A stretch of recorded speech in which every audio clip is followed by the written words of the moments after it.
Here are three things that we need in our local church so that our church is not a crowd, but is the church.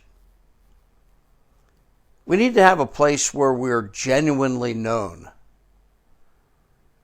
where it is me that you know, not an image that I portray. And that only happens when we really rub shoulders for a significant time. Second of all, it's a place where we are lovingly supported. When things get tough, we need people. Not to talk about us, but to come alongside of us and help us. Let me give you an illustration. Someone came to me and expressed a real problem that they were facing. And it wasn't a sin, they just needed encouragement. They also expressed the same concern to Jeanette. And so Jeanette and this woman got together for coffee and conversation and prayer. And Jeanette and I prayed for her daily. And she knows we care. And we can support her in this adventure in her life. Third, we need a place where we are honestly challenged. Where someone can come and say to us, do you realize what you just did? Do you realize where this is heading? Now, all these things, being known and being supported and being challenged, they all tie together. But if I don't know you, I won't be inclined to listen to you. Now listen, the Bible doesn't tell us how to do this.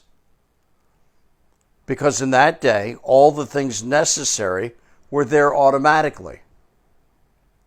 Here's why we need a place where we're known, where we're challenged, and we're supported.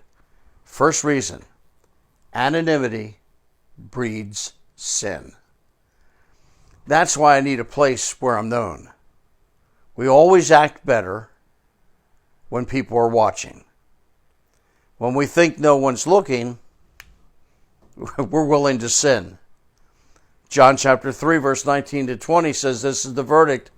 Light has come into the world, but people love darkness instead of light because their deeds are evil. Everyone who does evil hates the light and will not come into the light for the fear that their deeds will be exposed. But whoever lives by the truth comes into the light so that it may be seen plainly that what they have been done in the sight of God. I know that Jesus is the light that has come into the world. But the idea of light here is exposure.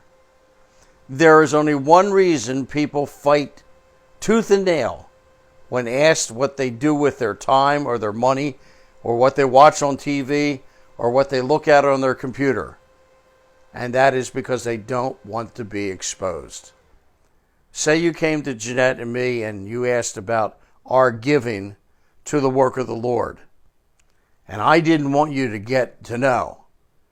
Well, 100% of the reason I wouldn't want you to know is because I feel like I'd be exposed for my inaction.